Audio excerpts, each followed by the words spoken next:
not to put people business out there on the street, but when we on roads and yo, come on, yo, we all right, we Yeah, cool. we Come ain't on, let's doing go. it. Yo, we gotta get up early. Yo, we gotta go shoot. Straight up. I was big bro like that. Right. You know what I'm Yeah, saying? real shit. Yo, look, Steve, that don't look good, dog. Come on, let's go. The truth couldn't know. Mobley just dropped about the Rockets, and the NBA tried to forget. Cuttino Mobley just told the world exactly how the Houston Rockets operated behind closed doors. And none of it sounds like it belongs in a professional sports league. Players meeting women after the game, walking them straight onto the team charter. No questions, no rules, nobody stepping in to pump the brakes. Mobley got drafted by Houston in 1998. He played alongside Hakeem Olajuwon, Charles Barkley, and Scottie Pippen.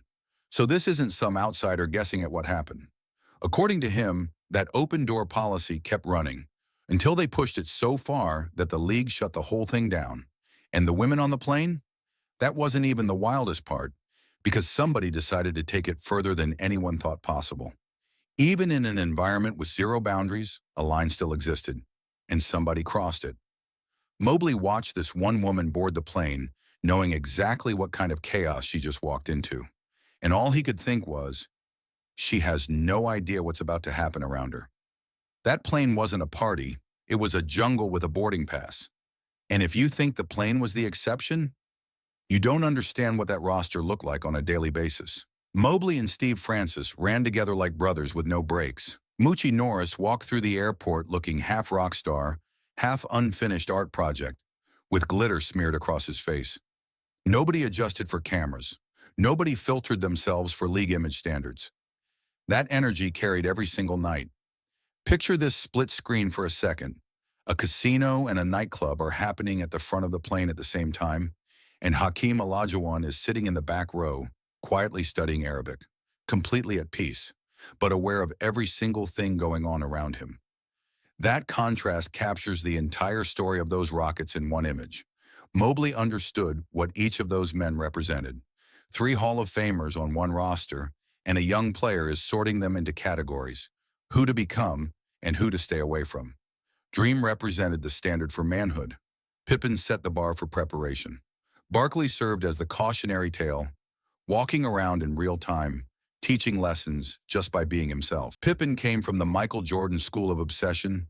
Every rep counted. Every practice was non-negotiable. Sometimes Dream was on like a fast. Charles may not even come to practice. You know what I'm saying? And it bumped heads with Scottie because he don't come from that. Yeah. So he was looking at Charles like, yo, dog, what are you supposed to be here doing? Like, with we're me, right? total opposite. It's kind of like Kobe and Shaq at the time. Then he landed in Houston and watched Charles Barkley skip practice like it was optional homework.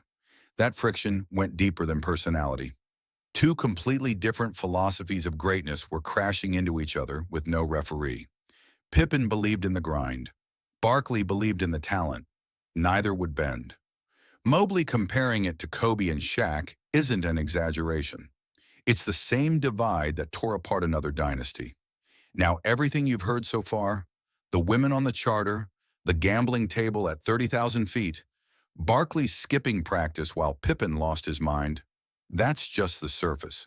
You seen the older women looking at you that had husbands like, you gotta stay away from my husband. What? I'm telling you right now, I was like, mama, I don't Causing want so no many problems. fights at the crib. Yeah, y'all boring over there. That's crazy. Because what Mobley reveals next about what that lifestyle actually did to the players living it, the money it drained, the identity crisis it created, and the one truth about being a young NBA player that nobody in the league wants to admit out loud, that's where the story goes from wild to something you won't be able to stop thinking about.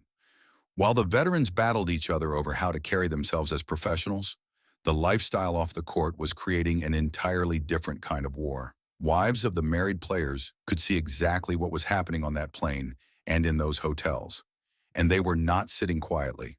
Confrontations broke out constantly, wives going directly at the women, starting fights in the open. Mobley's response tells you everything about how the young guys saw it. He wasn't intimidated. He was dismissive.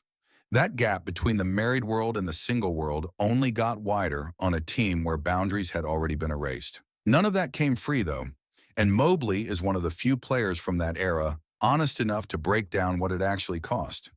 There's no bragging in his voice when he talks about this part. Only a diagnosis. Big dinners, clubs every night, always picking up the check for a table full of people you barely recognize. Mobley calls it what it actually is: insecurity, the desperate need to be liked and to be seen as the man in the room. That need drains money in a way that never stops, because the people around you never stop expecting to be fed. That right there is the filter most players never figure out. A big house attracts everyone, but a small house repels the ones who were only around for the space and the free ride.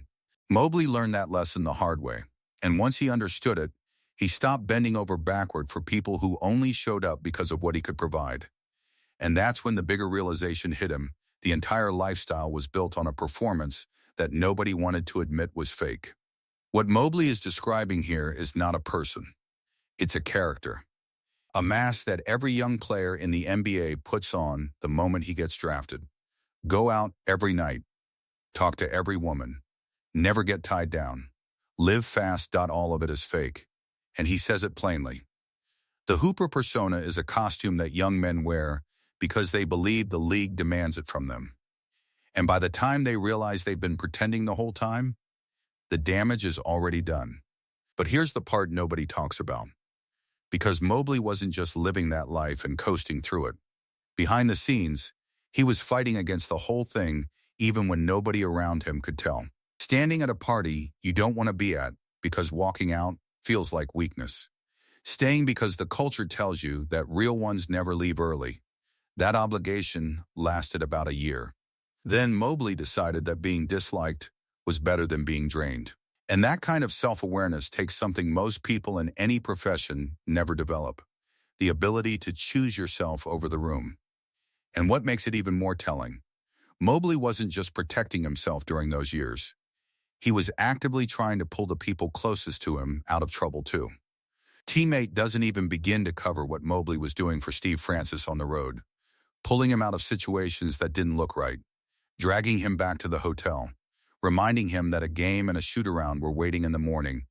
Nobody asked Mobley to play that role. But he understood what the road does to young players who don't have somebody watching their back.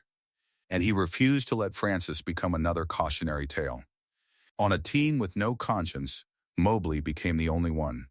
And the distance between the lifestyle most players chose and the mindset of the truly obsessed could not have been wider. Summer League in Vegas. The city built on bad decisions.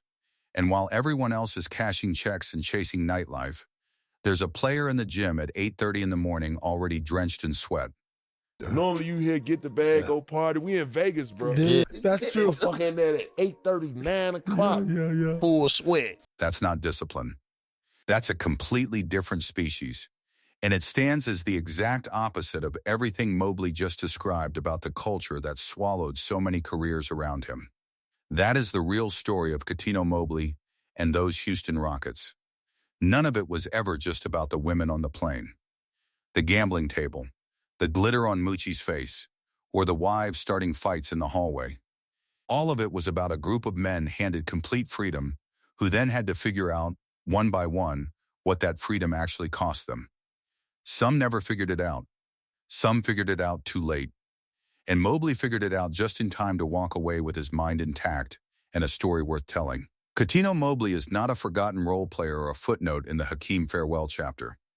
What he is one of the few men from that era willing to stand up and tell the truth about what the NBA looked like when nobody was watching. The fact that he carries these stories without bitterness, without regret, and with the kind of clarity that only comes from surviving something most people don't survive, that tells you more about who Cuttino Mobley really is than any stat line ever could.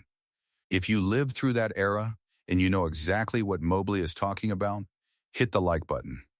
If you think today's NBA couldn't handle 1 week of what those Rockets were doing, drop a comment and tell me why.